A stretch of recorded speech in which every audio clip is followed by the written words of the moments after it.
I'm Artemis Oninos, class of '87.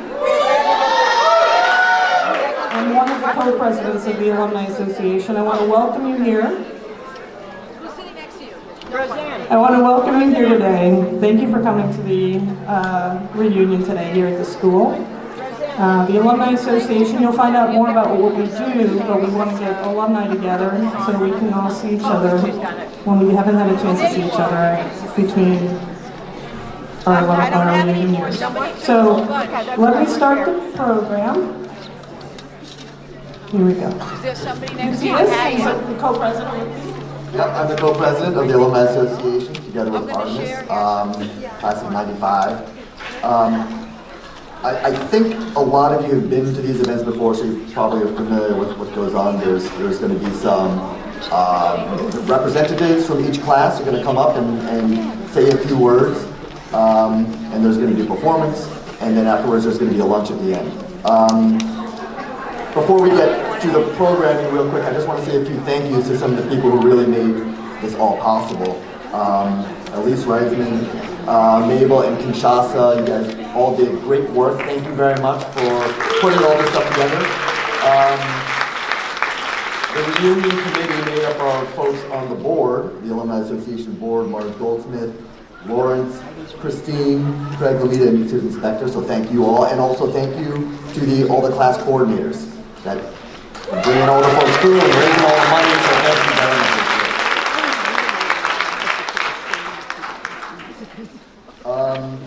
So the first item on the agenda is going to be a performance by a trio. They're all seniors currently. The Alumni Association supports the music department at Hunter, and I think everyone or very many people are involved in music throughout their time here at Hunter. So we have three seniors right now: Julia Zahn on the piano, Zoe Skuala on the violin, and Alka Wade on the cello, performing Astor Piazzolla's Invierno Porteño, Winter in Buenos Aires. So.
Thank you very much.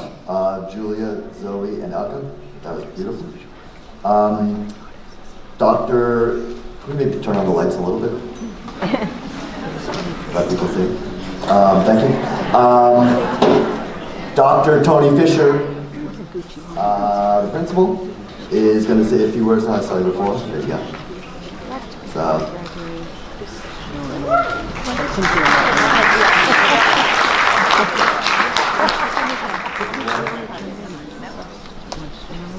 Okay. Welcome back, everyone. Maybe a little lower on the lights. Right here.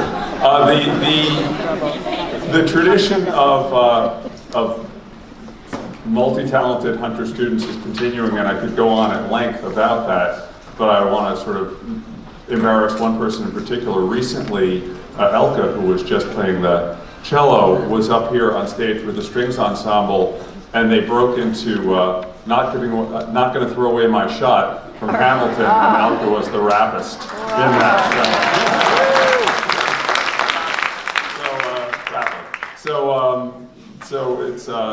It's great to see everyone, and there's so much I could say, but I'm really not going to say that much. I want to say a few things about the year. Right now, I thought I would very quickly go through how many alums are teaching now this year at the school, and I realized that if I tried to do it from memory, there were too many. I wasn't going to be able to, so I actually had to write them down. So, in the arts department, Dan San Germano. In the English department, Victoria Meng and Danny Moses. In the foreign language department, our senior faculty member and our senior alum faculty member, Audrey Moore. In the math department, Stephen Young, and now on a paternity replacement, Tatiana Rodriguez. In the science department, Noah Kaminsky, Joanne Roque, and Caitlin Samuel, who's here today. At least one of us. Is Joanne here today? Noah's definitely here. In the social studies department, Irvin Kagan. And then working with our learning specialist on a part-time basis is Zach Gale, and actually working in our front office is Gabe Backell. And I think I got everyone. So that's a lot of alums, and it speaks to how people feel about the school, that so many people decide they want to come back here to teach, and it's great to have that happen. I'll very quickly talk about there are some very special programs that are happening right now, and you've heard about some of them, because of the generosity of alums. And this is something that's really happened in the last 7 or 8 years, that through the donations of individual alumni and also the Alumni Association as a whole, what we've been able to do is sort of purchase faculty time. And so things like the science research program, which were done by science faculty on top of a full load, it's now part of their course load. And the difference is really remarkable. And there's over 90 students involved in our science research program. They're being published in peer-reviewed journals. It's quite a remarkable program.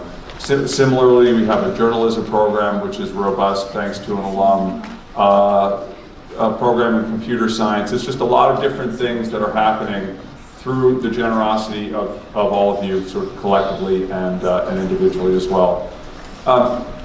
When I thought about this year, and I thought about what's a highlight, because there's so many highlights of this year, and we have a national champion quiz bowl team. We have all these different, we're still doing very well.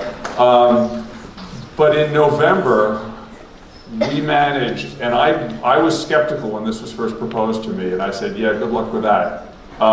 We managed to get all of our grade 9 through 12 students outside of the building doing community service at different places all over the city. People came in to talk with our 7th and 8th graders, and they sort of did some activities as well, but it was really a day of service for the entire school. We're going to do it again next year. It's going to be a little bit easier because we have the contacts. But they were in gardens, and they were in senior centers, and they were at schools, and it was really an amazing, amazing day to do over 3,000 hours of service from the school in a single day. And if you go on our, I'm actually not sure if you can get on this part of the website without the number of clubs at the school that are dedicated to philanthropy, whether it's fundraising or actually getting out doing things has really exploded over the last few years, and that's a tribute to, I think, the sort of the activism of students right now. So hopefully the students today are doing you proud, and hopefully I'm doing you proud as well, and I'm excited to hear from the alumni classes, and thank you all for coming back.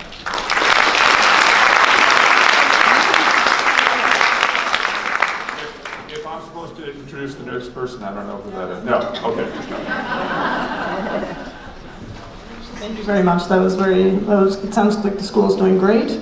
Want to introduce our next speaker, which is Claudia Justi, class of 66. She's going to give a little bit of an overview of what the Alumni Association has been doing, as some of you may know.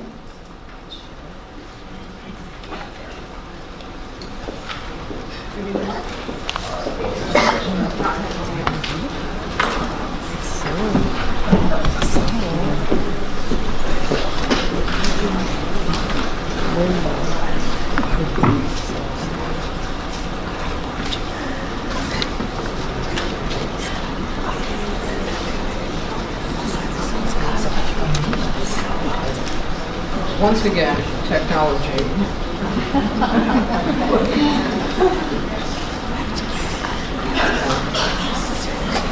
Who's doing this?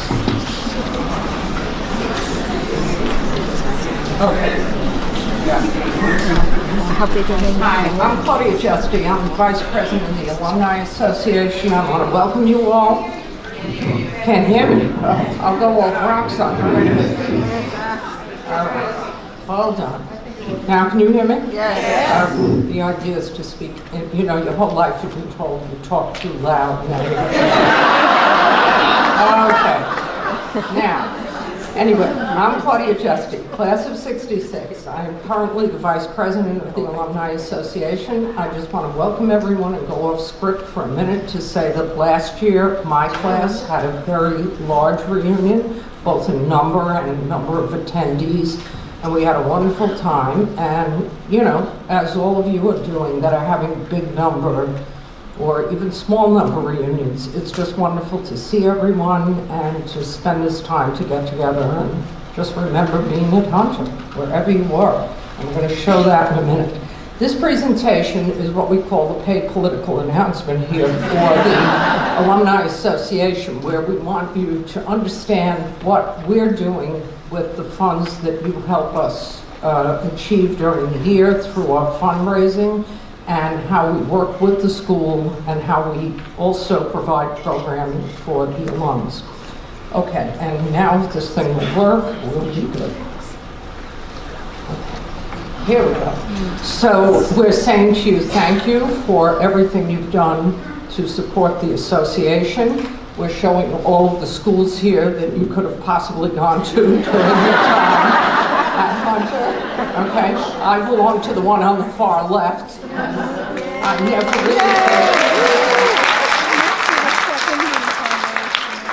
really think of this building in the same nostalgic way, but I'm getting used to being up here. Okay. Okay, here, this is what the Alumni Association has done for the school. We have, in the past 7 years alone, contributed over $1 million to the school. And you see some things that we tell you every year. The school, even though it's a public school, we all know does not receive more than a certain amount of funding from the city. And as a result of that, we contribute to a lot of things, as Dr. Fisher just mentioned, even in terms of bolstering faculty and definitely programs. Okay. So these are some of the programs specifically which we have supported. And the method in which we support things is that the school works with the faculty and our grants committee on the Alumni Association to ask us every year to give specific funds for specific programs. And our grants committee then sits down and assesses these and comes up with different things every year that we give money for. So we've done writing labs, we've done a lot with technology, And you can read these for yourself. I'm not going to hold them. Computer labs. The robotics team. This is a big issue at Hunter. They do very well in competitions, so we have supported them over a number of years. This is the team at some city and national regional competitions. Okay, health and phys ed. If you can see on the far left, there's a climbing wall. We were actually asked to support this, and a lot of people thought, what, a climbing wall? But it turns out it's a very big thing for young people now. They really enjoy this, and it's something that they repeated. What did we know? We used to go climb in Central Park on the rocks. No, I know. I was just saying that we've been fearing. Okay, and this is in the sciences. We do a lot, as you all know, and there are people who have won various awards and various prestigious awards in scientific talent searches and regional programs and scholarships. Okay, we've purchased or we've helped purchase certain equipment in different grade levels. I'm sorry, I should go back, but I just missed saying we've helped renovate some of the lab space also for the sciences.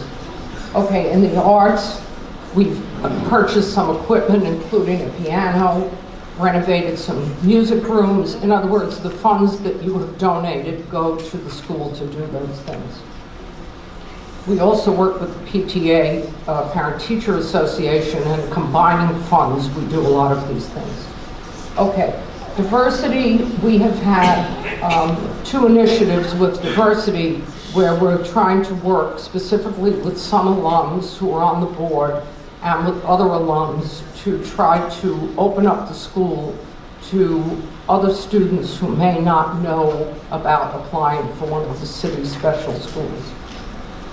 And some of these have been recent open houses, I believe, that we had just this past spring. Okay, this is a program, all schools are involved in safe space programs now, where you work with students and the administration so that they understand that they can be in a place that is protected for them.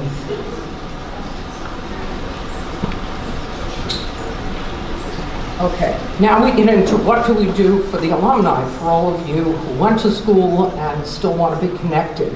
This was, on the top there is a picture of President Obama granting an award to, her name is Mildred, what?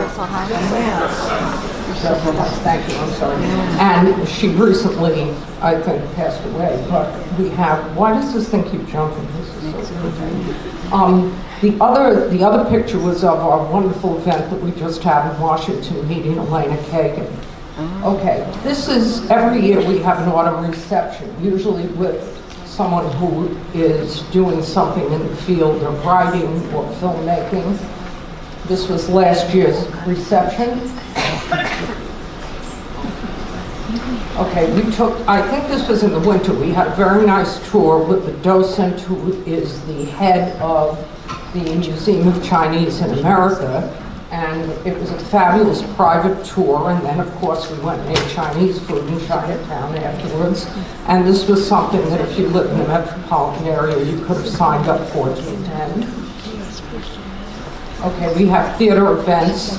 Many people this weekend are going to see Cynthia Nixon in Little Foxes either last night or tomorrow afternoon. We're having a theater party, I believe, in the fall to see Bandstand, where an alum is one of the producers, and Hamilton we all know about. Okay, we have book readings and discussions. We had Maura Weigel and Patty Chang Anter at several book readings that we held during this past year.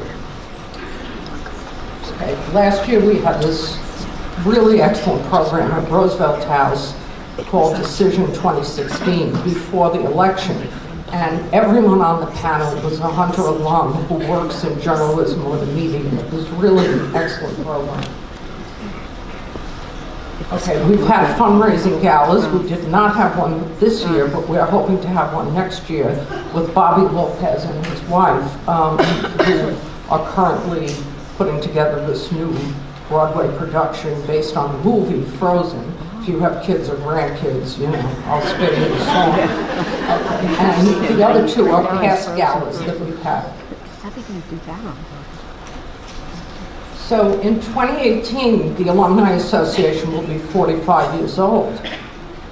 And we have, in the past few years, starting in 2014, we started working with a strategic plan.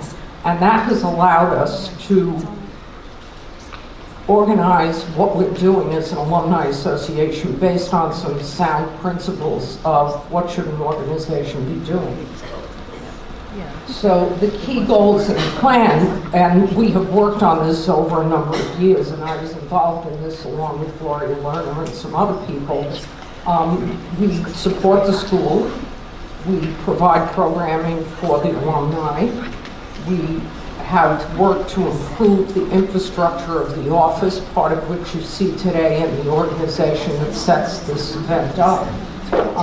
And we've tried to bolster our fundraising every year.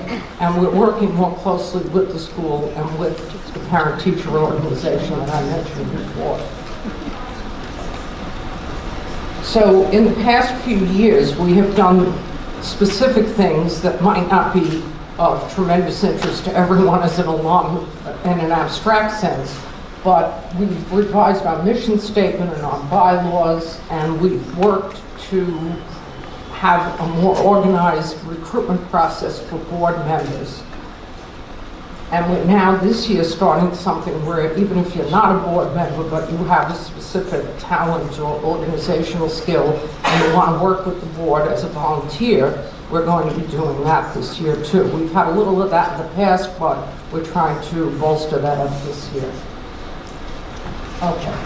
And these are things which I've also mentioned previously that we've actually done in the past few years, mostly in programming.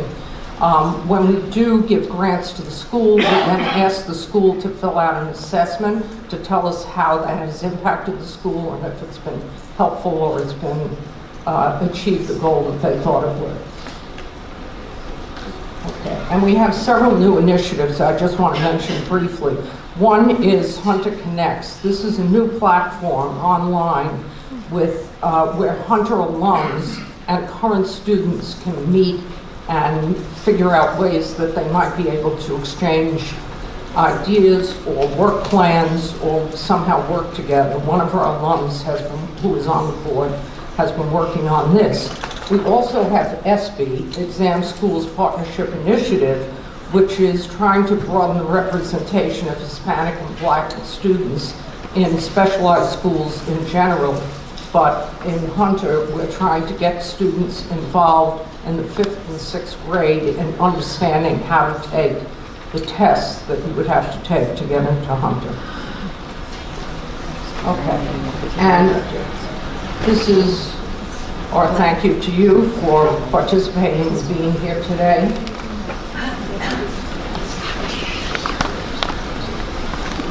And this is our new mission statement, which sounds pretty simple and obvious, but it took us a while to put it together. And the mission is to sustain a social and professional network for alumni and to provide support to the high school and its students. And we thank you very much for being here today. And I think now we're going to go to class discussions. Thanks.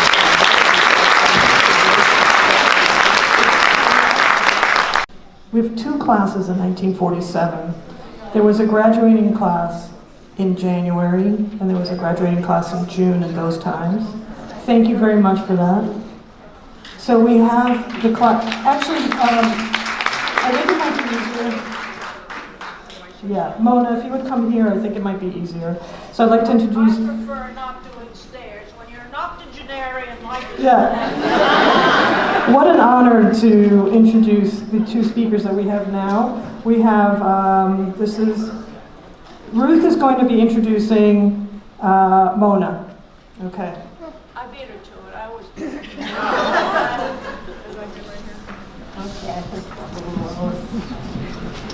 Okay, greetings and a special welcome to the class of January 47 and for the few of us who are here and those who will be reading about us, I hope, in the newsletter. I'm proud and grateful that I can stand here today upright and ambulatory.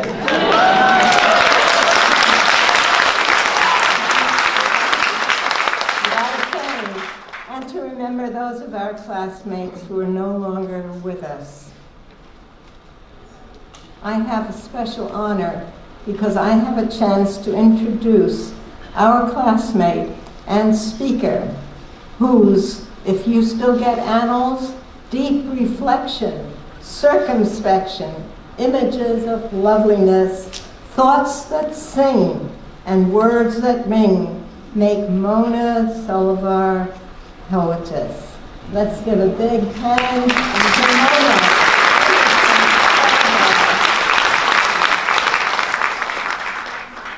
I'm not as ambulatory as I used to be, but let me go. My odyssey at Hunter began more than 80 years ago when I sat in a small desk at a little classroom, and the teacher said, made a check mark on the apron, and I did. And I kept going. And eventually, she put her hand on mine and said, you're done now, dear. And I looked, and the room was empty because everybody else had quit. I'm not a quitter. In September of 1935, I let go of my mother's hand and walked through a door that said girls in that old brick building that they didn't bother showing the picture of. It was there. Yes. I was there. And I looked out an east window and I saw this marvelous gray castle. And I said, I want to go there. Little 5-year-old, I want to go there. But I made it. But at first the old college building had to burn down. Temple Emmanuel, God bless them, took us in. And we went to school there. And time passed. And they built a new building, and you've all seen it. Now it's an old building because it's 80 years old. I'm older than that, though. And it said, Hunter Model School. Model School. The sweet young things kept trooping in to be models. So they changed the name. That's where the elementary school began. I'd like to get hold of the person who says the elementary school is 70 years old. It goes back to, I find the date in here, 1872, when the cornerstone was laid for the original normal school that became Hunter. Mr. Thomas Hunter, who gave us our name, was the principal. And the curriculum, amazingly, was almost the same as what we had in high school. They started younger then. Where the students could also do their student teaching in a nice little building. You went to a passageway. I think they have something like that now. But back then it was very crumbly. It was called the Hall of Sighs. And they went over to a grammar school and they taught there. But they tore that building down. They built our lovely gray high school there. So in 1943, no one would remember that. It was wartime, double daylight saving. 7 o'clock was really 5 o'clock in the morning, so we went to school by moonlight. That was an experience you want to have. Moonlight is nice, but not going to school. My classmates, some of them snuck out early, went down to Broadway to see a movie. And the truancy police caught them. They wouldn't believe we'd already finished our high school day. Memories. Memories. I remember the hair pull. I remember the hair pull. I couldn't sing on pitch. It was fun.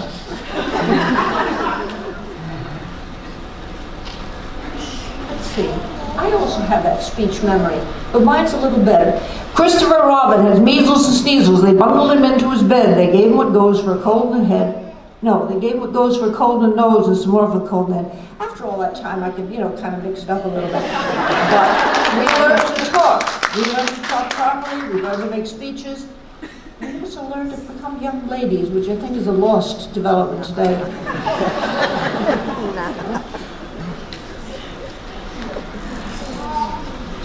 I have to find my place because I ramble a little bit. But we had lunch in the basement. Can you imagine that? Ugh. We sat at little tables and ate our sandwiches. And we had gym on the 7th floor. Can you imagine learning to tango with a teacher who was, in blue gym suits, bloomers? My personal best memory, which I must share with you, is Mrs. Emily Boggs. She'd done some more work. She'd come back to Hunter, and they stuck her in an algebra class. And I'm sitting there, and she puts her hand on mine, and she says, "Mona dear, that's not how you add numbers." And in 10 seconds, she taught me to add by tens. I became a math minor in college. God bless Emily Boggs. Unfortunately, I'm also trying to be a chemical engineer, but that's something else again.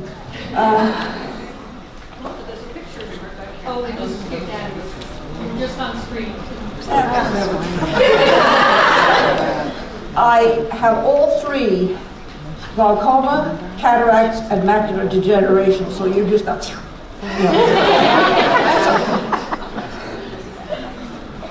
I really, I'm sure each of you has some kind of similar life memories, but finally, I want to say, I am who I am because of Hunter Elementary School, Hunter High School, and Hunter College. Although I went on to get my doctorate somewhere else, this is what made me. I escaped from Hunter because I got married and moved to Albany.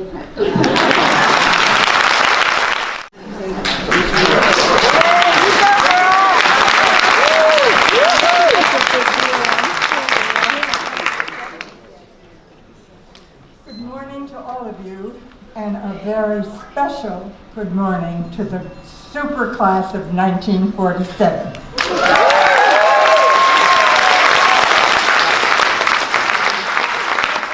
They asked me to give you some short moments of reminiscences, my own and those of a few of our classmates. So here goes. Many of us were sent to speech class so that we would not sound like New Yorkers. I was absolutely appalled. I was sent, and I was so appalled because I had worked diligently and was very proud of sounding like a real New Yorker. Having come to America at age 8 and not speaking a word of English. But they did convert my zentalized Z and T.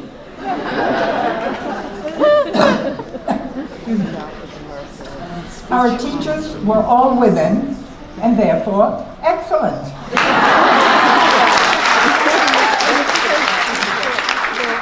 And they were concerned truly with each of us.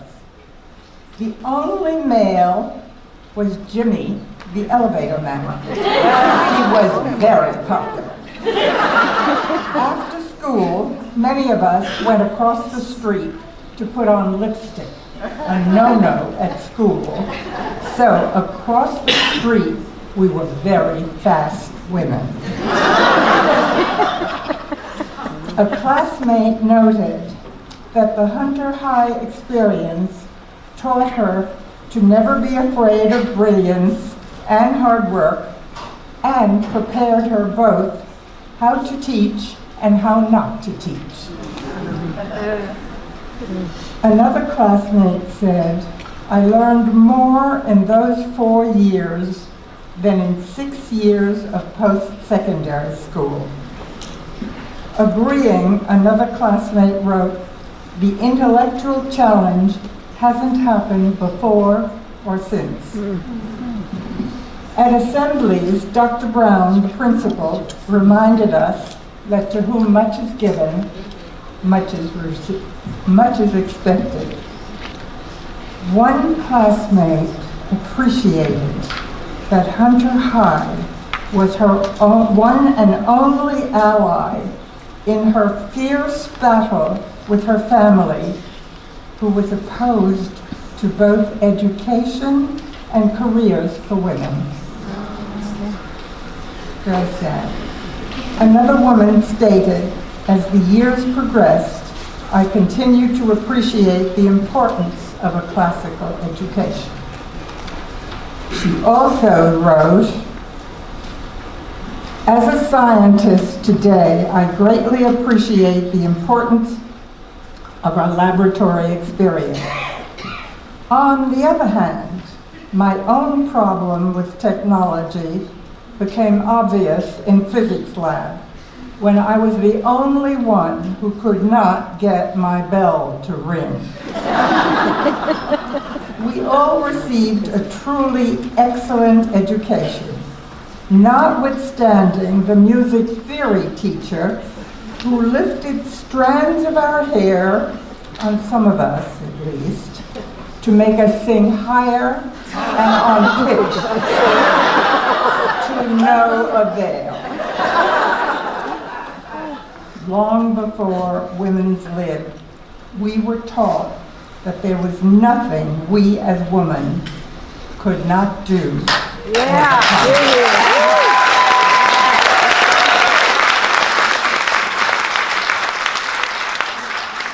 Altogether, it was a wonderful and stimulating atmosphere. Hunter High sharpened our intelligence and developed our zestful audacity. What a fantastic 4 years.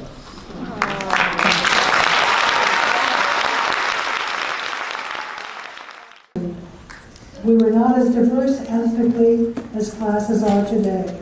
There was Anna Wong and there was I, half Japanese. There were girls whose parents and grandparents came from the Caribbean, Poland, Ukraine, Italy, Germany, Hungary.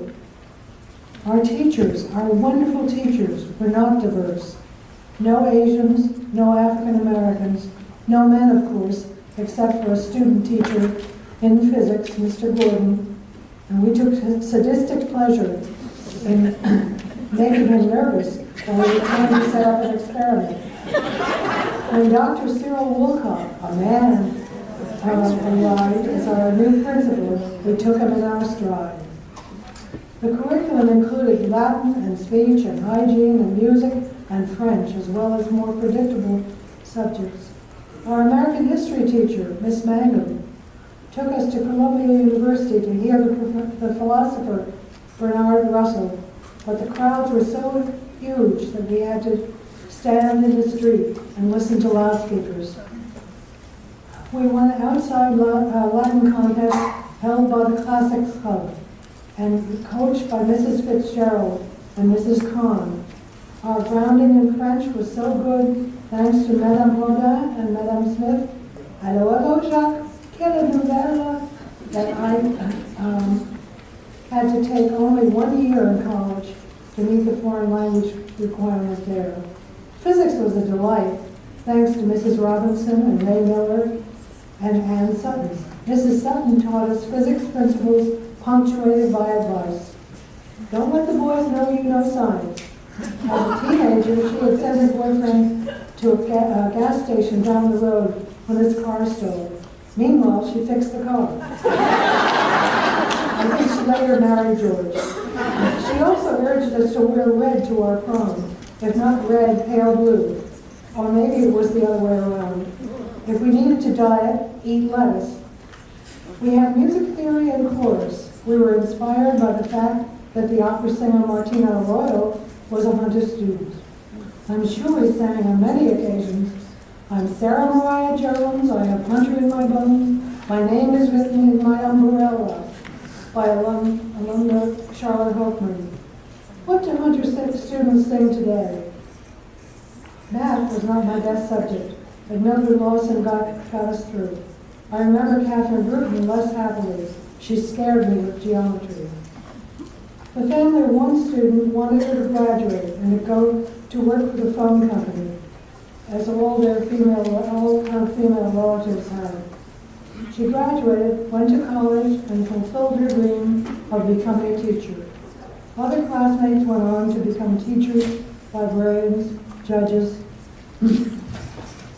There was one girl I was mean to. Looking back, I wish I hadn't been, but other people remember being mean to her too, bullying in the dark ages. She transferred to a private school. We had a newspaper, What's What, and a yearbook silhouette. We had everything but boys. Thank you, Julie.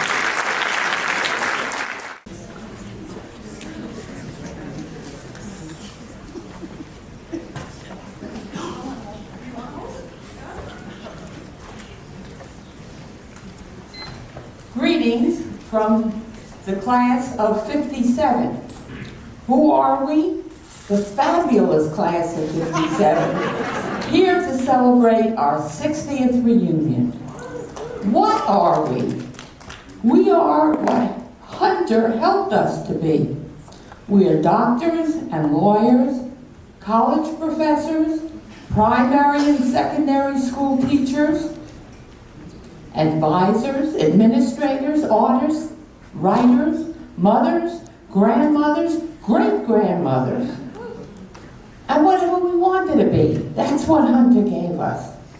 We are the fearless girl of the financial district.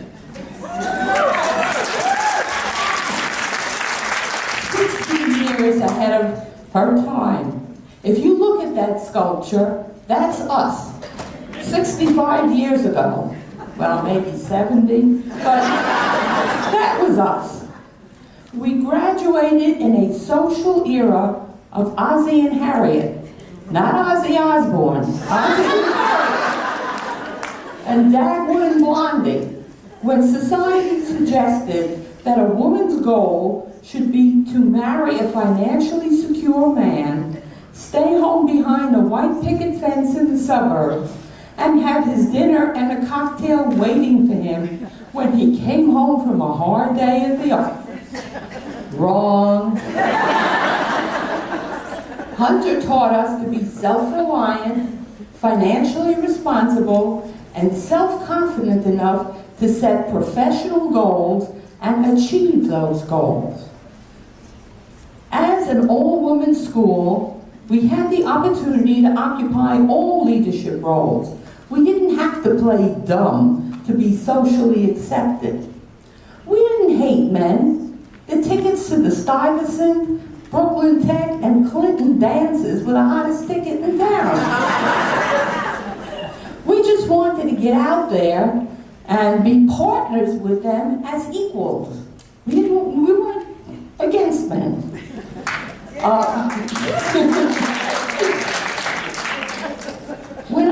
When I walked in here as an impressionable 11-year-old, they taught me the Sarah Mariah Jones song. I guess they don't teach that one anymore. I was told what a wonderful, marvelous, marvelous, wonderful, wonderful, marvelous creature I was, and I believed them. And I went on to prove it.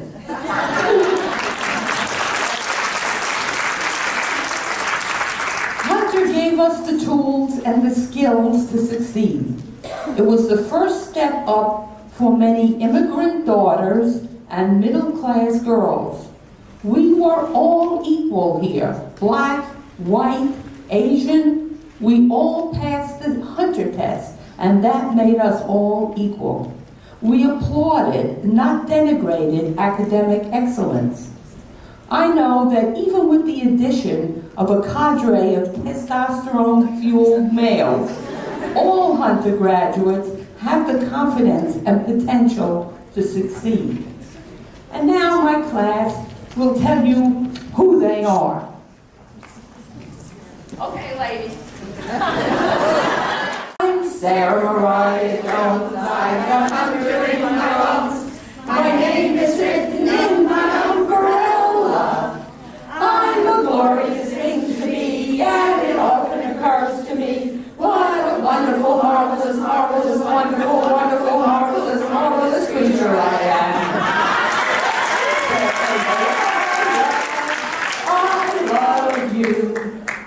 have all the sweet perfections of the song.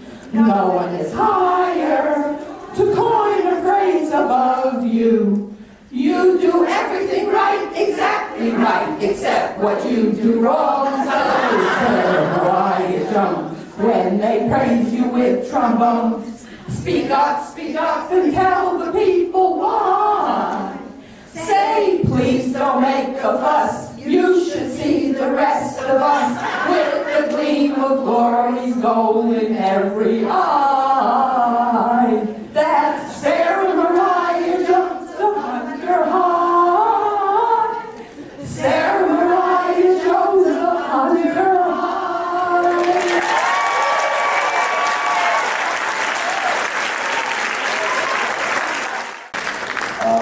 Next we have Doris Abrahams from the class of 1967.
We're older, definitely older.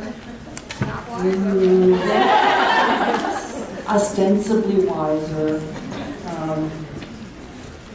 We spent a lot of time and energy and money developing our intellects, and I just wanted to pass on a few practical thoughts that I've learned since all the stuff I learned at Hunter. They're very, very, very practical things. And the first thing is, with all that you've stuffed into your head, please, please don't forget that your brain is a very small part of your whole physical self. So take care of your body. Please. It will complain less if you're good to it.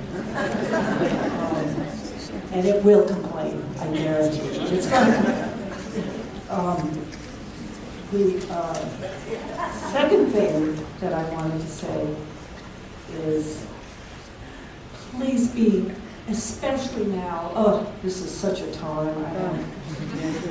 I think about how we were on the streets 50 years ago protesting civil rights, protesting war, many of us. And here we are again. It's same old shit.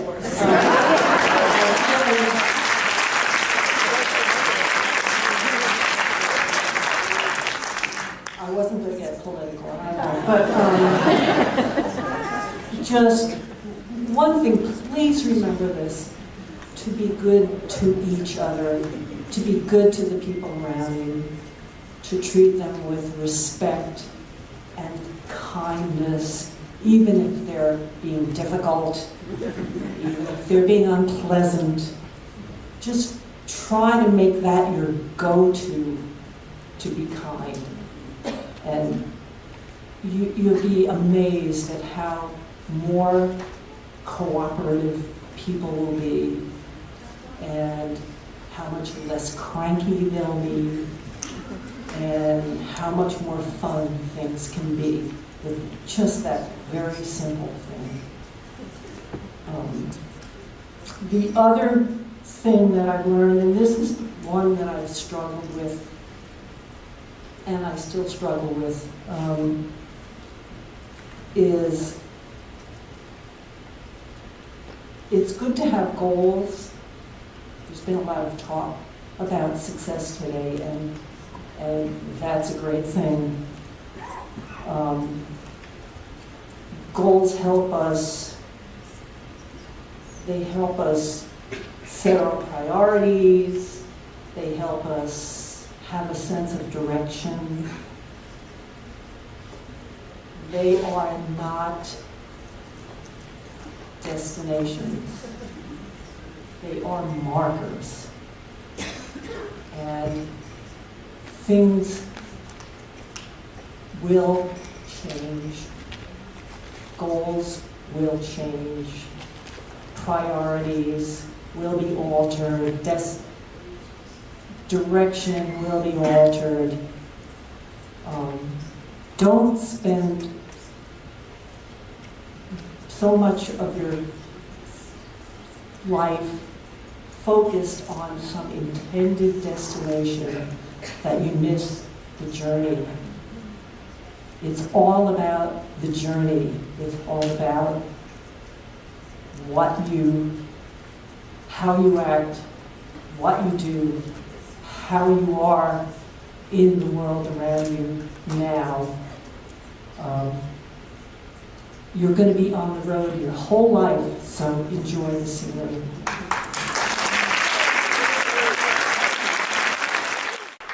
My name is Sarah Manzano Diaz, and I am proudly from the class of 1972.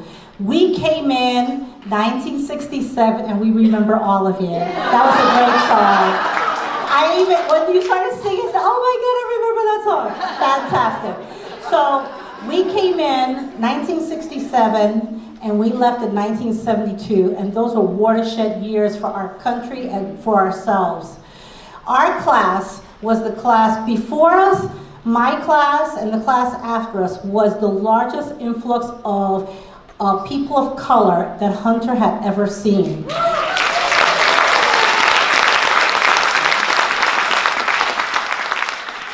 As a Puerto Rican girl from the projects in Harlem, it was my first time coming down to the castle. That was quite an experience, to say the least. Going from one project to another, from my perspective. But the thing about our class is that we were really of our time. And of course, when we were in 8th grade, I remember we were in class when Dr. Martin Luther King got shot. And I remember somebody coming in to tell us the news, and we all bursted out in tears. There was no school after that. And 2 months later is when Bobby Kennedy got shot. This is the stuff that we were dealing with when we were in the class of 72. And let me just share with you that we took a lot of pride in our culture, in our history, and we created the first Latino club because that's the first time you had Latinos. It was called Las Borinqueñas, which is the Taíno word for Puerto Rico. And one of the things that we used to always say is Hunter is irrelevant to our lives. Hunter has no meaning to our lives. So what we did was we created this club, and we would come in every week and we would teach each other about somebody important in the Puerto Rican and Latino community. So we learned from each other during lunchtime because there was no Latino history at Hunter. So we did things different. That is what our class is known for. And the fact that you didn't have my name, that's okay. We're up here and we're still gonna talk.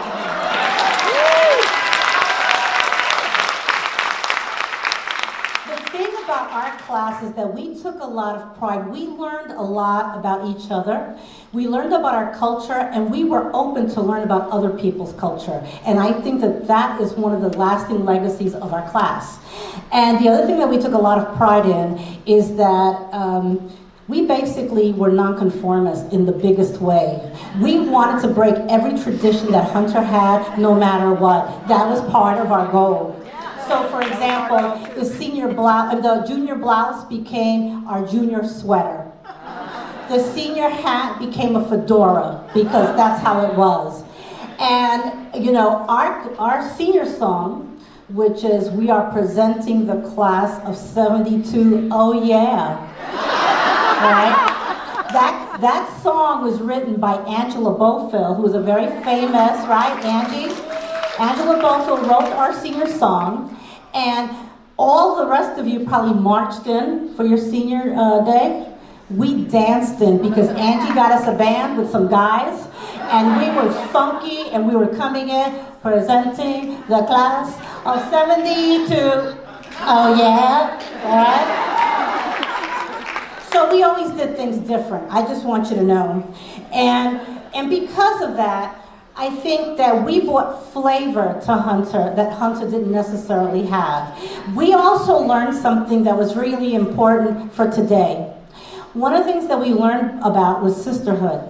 And even though we had our third world club, we had Borinqueñas, we had all these different things going on, one of the things that we were clear about is we were of our generation. So we had moratoriums around the school to protest the war. We actually had sit-ins in our school to protest the war. We also took over the school, and we made the front page of the New York Times because no college and no other school ever gained 50% of power to run the school as we did through the Constituent Assembly. So we were part of that generation.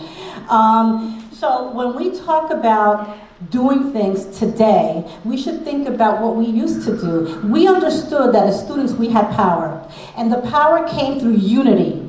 And so the sisterhood that we developed through our generations, as well as through our cultural sisters as well, we were able to take over the school, take 50% of the power. We were able to say, okay, this is not relevant to us, but this is.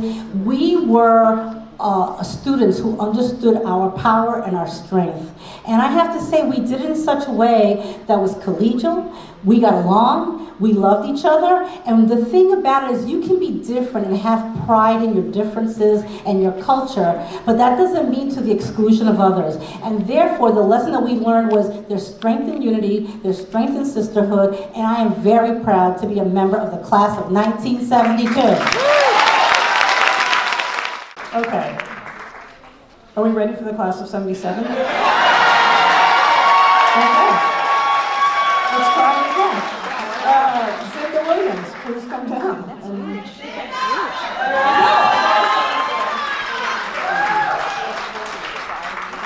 Good morning, ladies and gentlemen. I'm Zinda Williams, and I'm representing Hunter High class of 1977.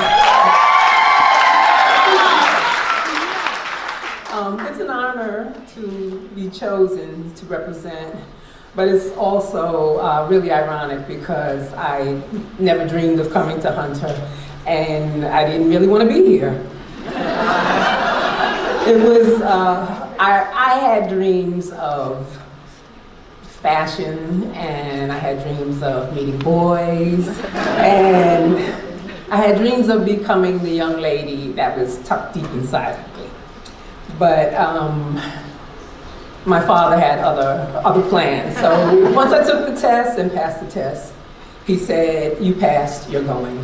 And that was that. I come from very strict parenting. Education was first. But I have to say, though, that there was something about Hunter. We were all girls, which in my mind was like, boo. But also it was yay, because there was no competing with each other to get the attention of boys. And we had the freedom to act like little girls and say little girl things. And this was all in our own Hunter world. We were also all extremely intelligent young ladies, no matter what your nationality, what neighborhood you came from. None of that mattered. We all took that test and we were all of a certain level of intelligence. So there was a bond there. Also, we were given a lot of freedom at Hunter, which was very strange for me, because you came here, you had the freedom to make choices about your life.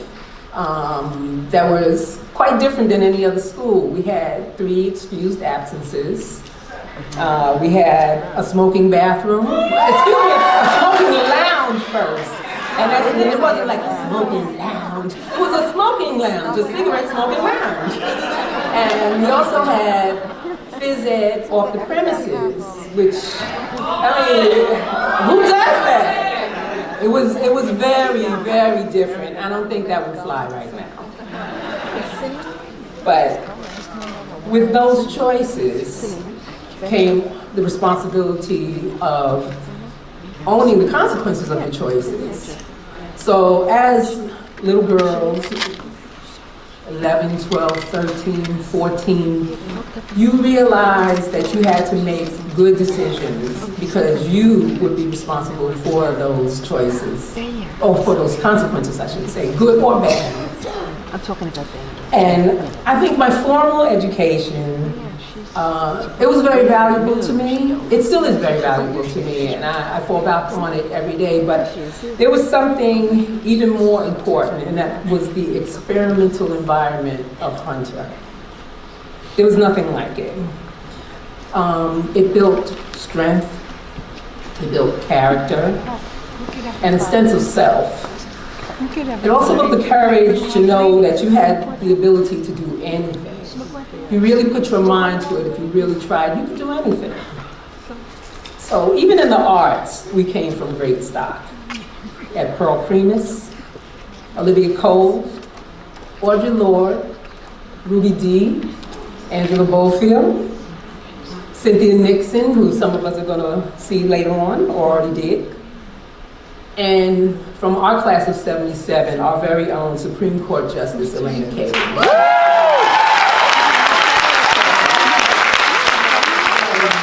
This is who we are.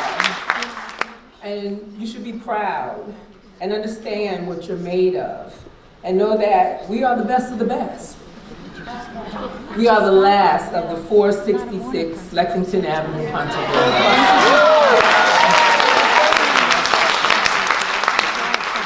And then came the boys. So welcome, gentlemen.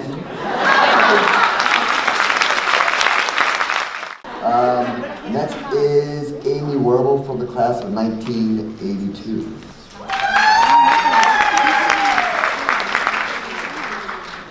Good afternoon. I bring you greetings from the fierce survivors of the class of 1982.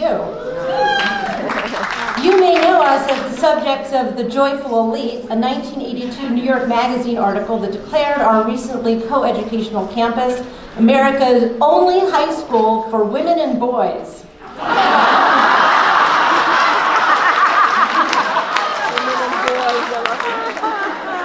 Our women were indeed fierce, but time has proven our male graduates to be just as joyful and elite.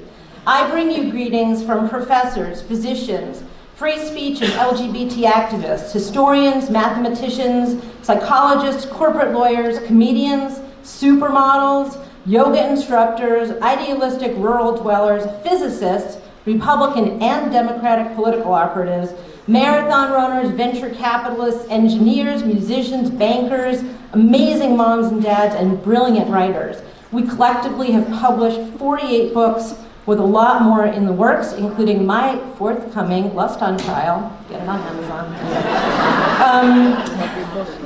Our fame in New York Magazine aside, our years at Hunter much more were influenced by the calamitous conditions of life in New York City between 1976 and 1982.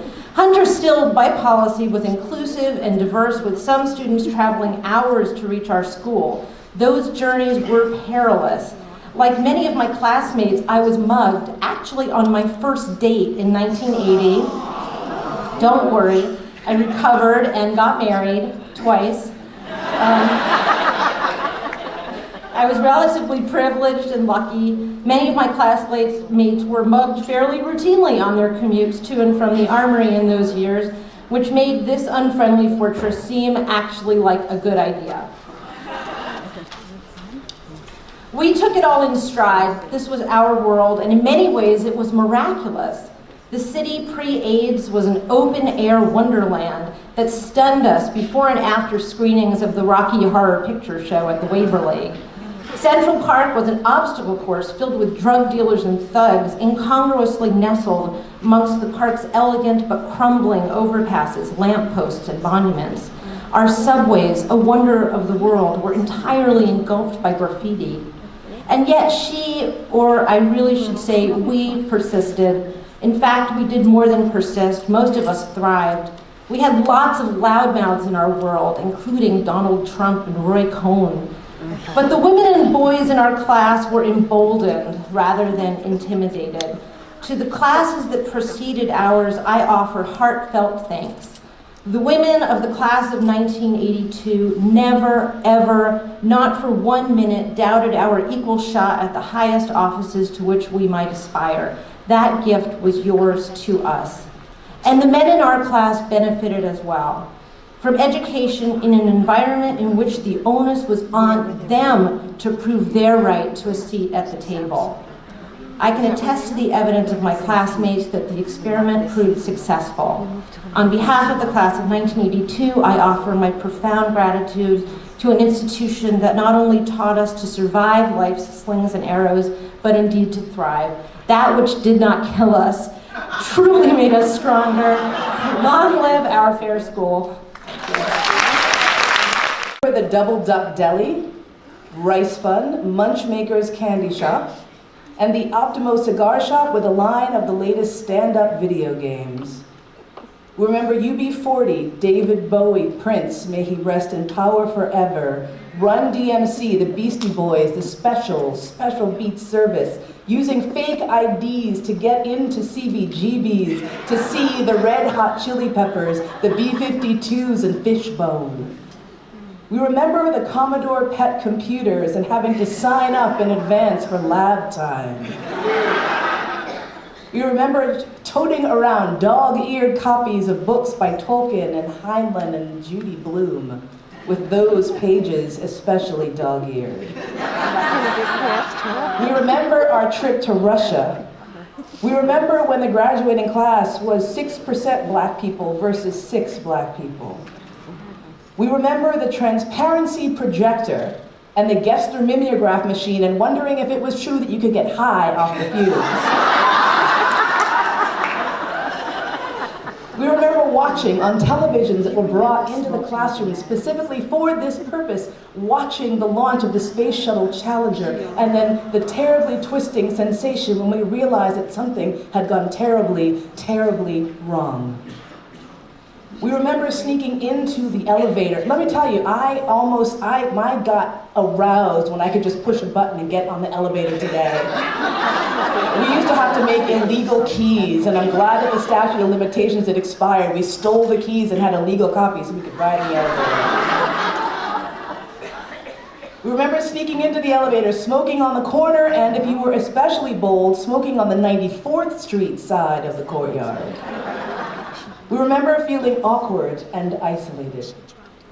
We remember feeling on top of the world. We remember feeling unbelievable, constant, massive pressure to strive, to achieve, to dominate with the power of our thoughts. We remember how much we have forgotten. What do we do now? Now we're single, we're married, we're divorced, we're non-monogamous, it's complicated. We live all over the 5 boroughs. We live upstate. We live in Philly, Jersey, St. Louis, Boston, London. We live in Singapore, in Hershey, Pasadena, Brookline, Arlington. We live in Santa Rosa, California, New Orleans, Louisiana, Hong Kong, DC, and Maryland. We are professors and tenured professors. We are teachers. We facilitate the arrival of new life on this planet. We take care of the health and well-being, physical, mental, emotional, and spiritual, of those beings around us. We are engineers of all stripes. We write science fiction. We write on geopolitics. We write on alternative sexuality, kink, leather, and BDSM, and we win awards for all of it.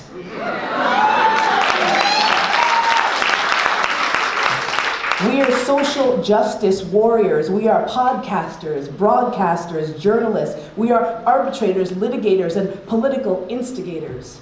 We work in theater, film, television. We are storytellers and performers. We are technological innovators and creators. We are financiers and financial whizzes.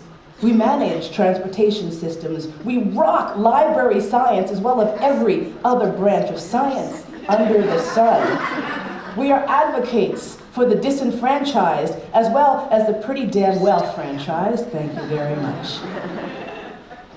We break glass ceilings by becoming the first woman to serve as Deputy National Security Advisor under President Barack Hussein Obama.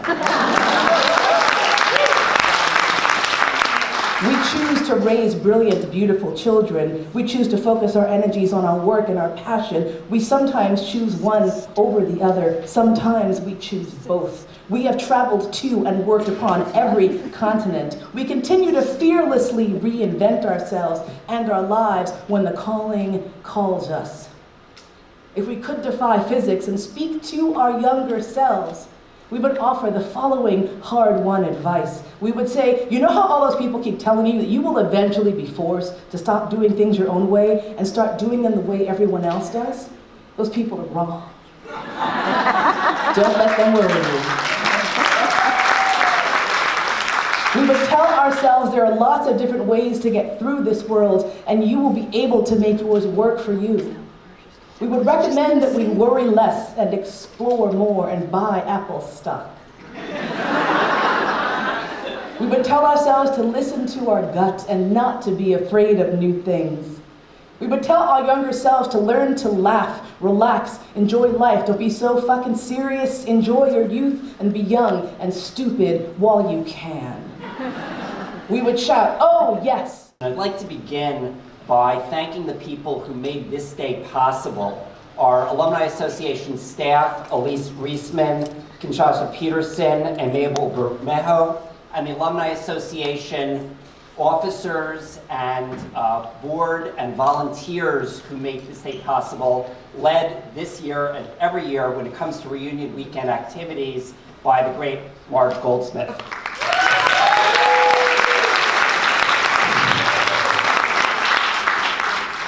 Early in the morning of December 13th, 1985, thousands of nervous sixth graders lined up on the sidewalk, number 2 pencils in hand, waiting to take the Hunter test.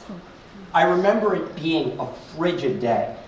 In truth, according to Today in New York weather history, it was not that cold. A high of 40, damp, a bit breezy.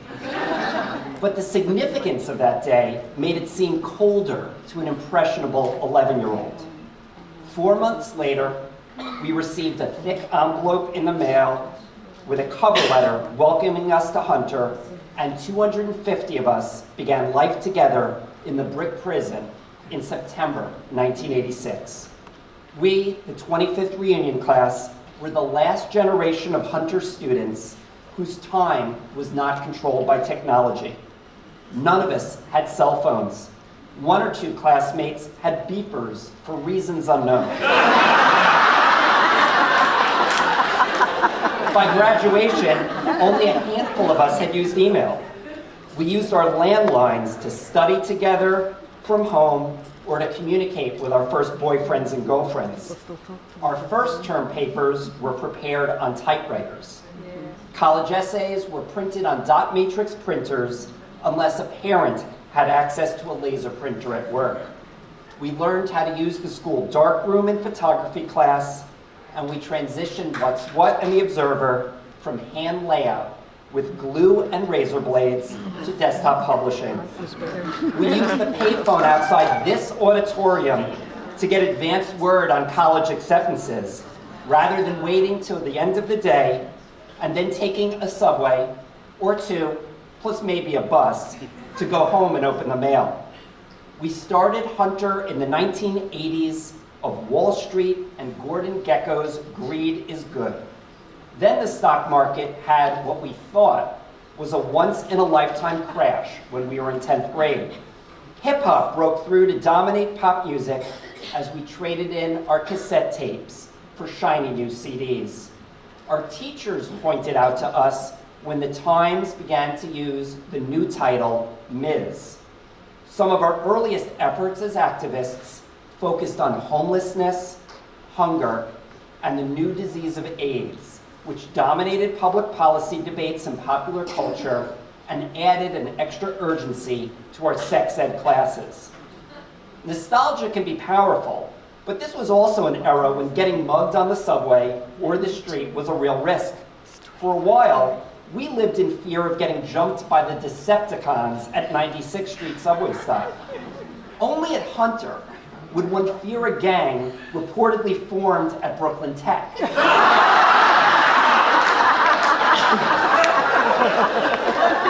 headlines of the Daily News and the Post and New York Newsday, remember that? Were about the crime du jour, some of which, like the Preppy murder and the attack on the Central Park jogger, took place only a few blocks from here. Despite everything that was going on around in the city and the world, our focus was on what was going on inside Hunter's walls, in these classrooms, in the courtyard, and in the hallways where we camped out during free period and at lunchtime, where we played handball as 7th graders, and we later drank iced coffee, deconstructed the latest episode of Beverly Hills 90210, and complained about how much homework we had to do. In those classrooms, we were fortunate to have been taught by some truly great teachers who left their marks on us decades later. E. Ira Marinoff was at the peak of his powers, delivering his early morning tutorials to those of us getting ready to take the AP American History test without actually taking the course, and thundering his famous sayings. Imagine his views on the current state of politics and the media. He probably would invoke his famous equine paradox. Why are there more horses' asses than horses? To explain what's going on in Washington. Parker Barada taught us Shakespeare and Dostoevsky while sharing all sorts of un-PC observations about the world of literature, members of the school community, and the wider world.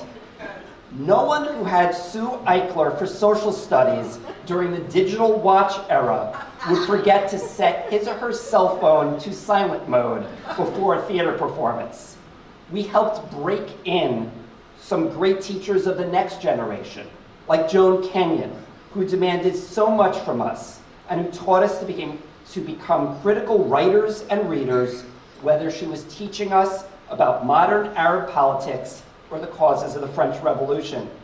Moving from the right brain to the left, we were fortunate to have science and math teachers who showed us that these too are creative fields. We first grew to love math in classes taught by Linda Abudi, Geraldine Ganzikoffer, and Mark Nadell, and many of us continued all the way through BC Calculus with Sheila Strauss and Hal Weinstein, who showed us how amazing advanced mathematics could be. We learned to become true research scientists under the guidance of Bobby Brickman and Bob Goodman, Fran Salzman, Larry Borton,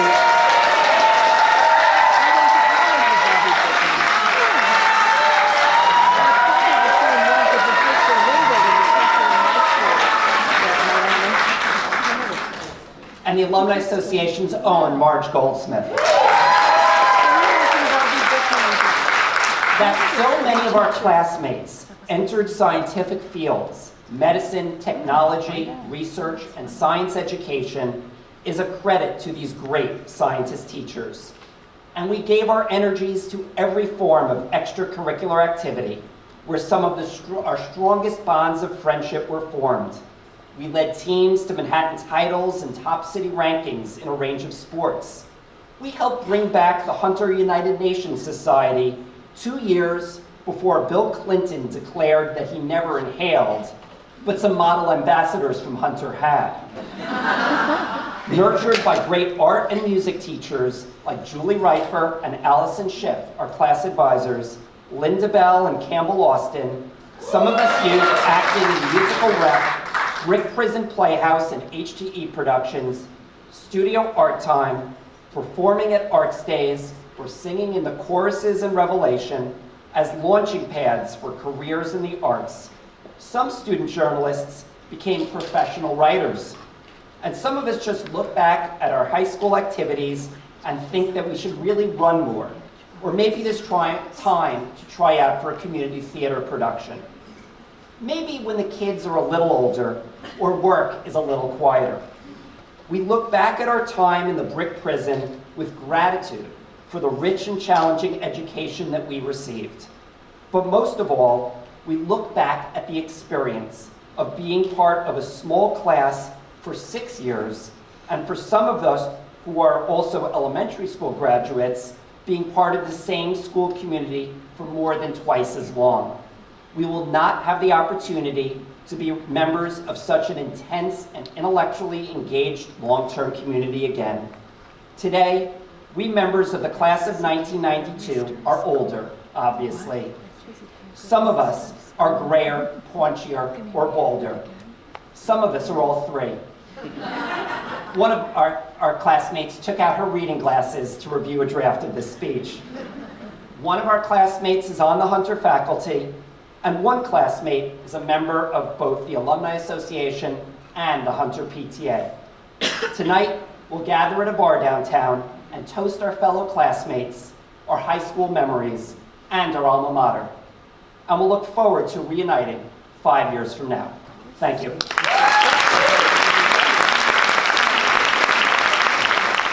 One thing I enjoy particularly about going to Hunter is that we've had all these classes and I'm only the second guy to be giving one of these speeches. It's wonderful to see you all here. People came from far-reaching places like Staten Island. 20 years. My class is 20 years now, which is long enough that some of us could have had another Hunter alumni by now. Unlike other high schools, that's not very likely. We were a lot more responsible. Now, we're at a high school reunion, where former students get together to relive old times, rekindle friendships, and pretend we're each much more successful than we are. That is a lot of the reason that many people go to their high school reunions, to show everyone who doubted us just how wonderful our lives are now. That and to see if our high school crushes still look just as good. By the way, they do, and they are still not interested. But Hunter is different than most schools, because the odds are we are all successful. Some of our accolades have come in the professional world with big important job titles, and some of our accolades have come in the personal world with big important families. But the thing about Hunter is that we know coming into this reunion that we are all going to be successful. This is the first Hunter reunion I've been to, and for a while I thought I'd go to our 20th to crow about what I've accomplished since the last time I hung out in the freak hallway. Fellow freaks.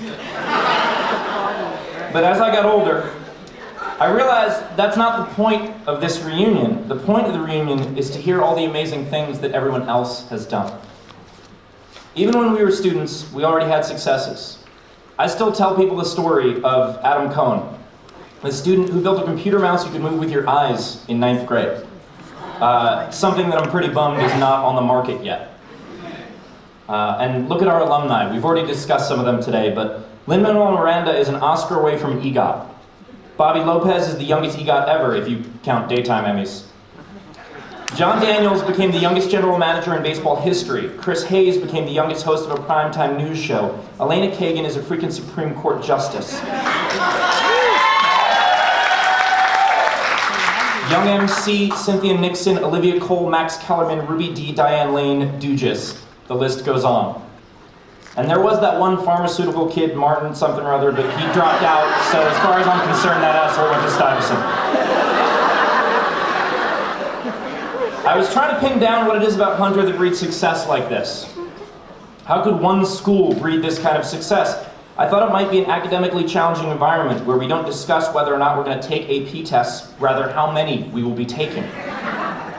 Then I thought it might be the volume and the diversity of Hunter's student groups, where we're encouraged to do everything from ending world hunger to get really freaking good at board games. Which, by the way, ending hunger would make a pretty good board game. Someone should probably get on that.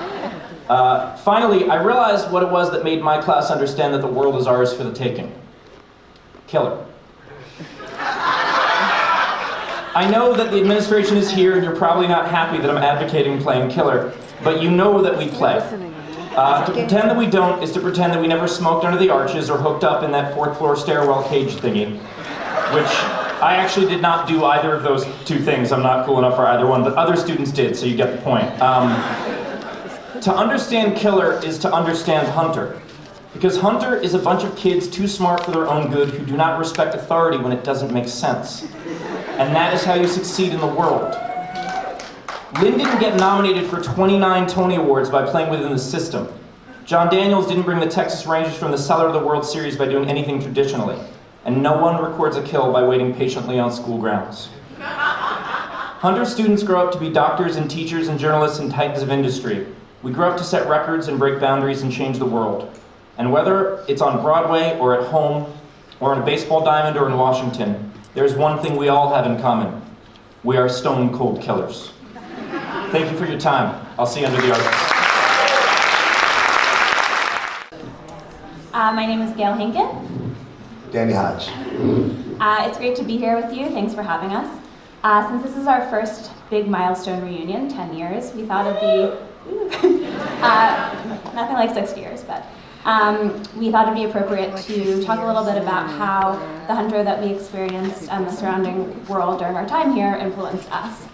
Just like the rest of you, our years at Hunter were filled with events and memories, probably fewer muggings, but that continue to play a role in how we experience the world. Our first day of 7th grade was Thursday, September 6th, 2001. So 4 days into high school was 9/11. I was in 3rd period French class with Madame Blue when we heard the news and uncertainty filled the hallways. But my more enduring memory is of classmates I had just met a few days prior offering to host sleepovers for people from the outer boroughs who might have had a difficult time getting back home. The city and the country changed a lot that day, but I knew that Hunter was a warm and welcoming place that would be a home for me for the next 6 years. Sometime during our time here, almost everyone in our class would have the pleasure of being substitute taught English or music by a young Hunter alumnus that over the time we would know as Mr. Miranda. The real treat was getting him to substitute music class because that normally meant that he was either going to play over a CD or do a live rendition of a musical that he was just casually working on the side. The year after we graduated and were in college, we quickly found out that musical, In the Heights, would premiere on Broadway and sweep the Tonys, and our substitute teacher, Lin-Manuel Miranda, would be known by a lot more people than just us. Try as we might, it's hard to imagine a world without social media, and for us, Facebook started allowing high schoolers to join at the beginning of our junior year. Replaced Zanga, MySpace, and a number of other networks that people probably haven't spoken about outside of this speech in years. Some of us were quicker than others to adopt it. By the time the college decisions were made, almost everyone in our grade had joined Facebook to do some snooping on their future college classmates. Believe it or not, the technology was so new to us that we didn't even have the time to figure out any of the dumb, malicious, mean behavior that's plagued younger generations. For us, those memories are all friend requests, birthday wishes, and the occasional poke. So to address what you're all probably really wondering, our grade's mascot was a James Dean-styled habeas corpus, whose slogan was "Rebel without a clause." Our constitutional theme was undoubtedly influenced by our term council advisor, Mr. Irving Kagan, who taught constitutional law and has a rather famous Supreme Court Justice sister. We'll be getting together with our classmates later this evening at a bar in Manhattan to catch up and have some drinks and snacks, and we look forward to sharing memories with all of you here. So please feel free to come up and chat with us later in the day. Thank you.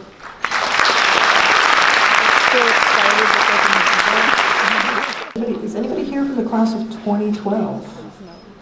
Okay. You don't have anybody registered, but I want to make sure we're not. So that's the end of our program here. We have lunch outside and downstairs, whatever you've registered for. I want to say thank you again to Elise Reisman, who's here, Mabel, and Shala Peterson for putting this together. That's our staff. I want to thank the board as well. We're all volunteers doing this.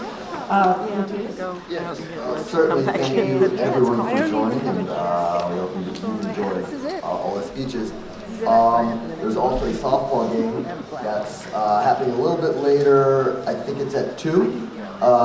And then for folks who signed up for the conservatory garden tour or the various tours of the old Hunter buildings.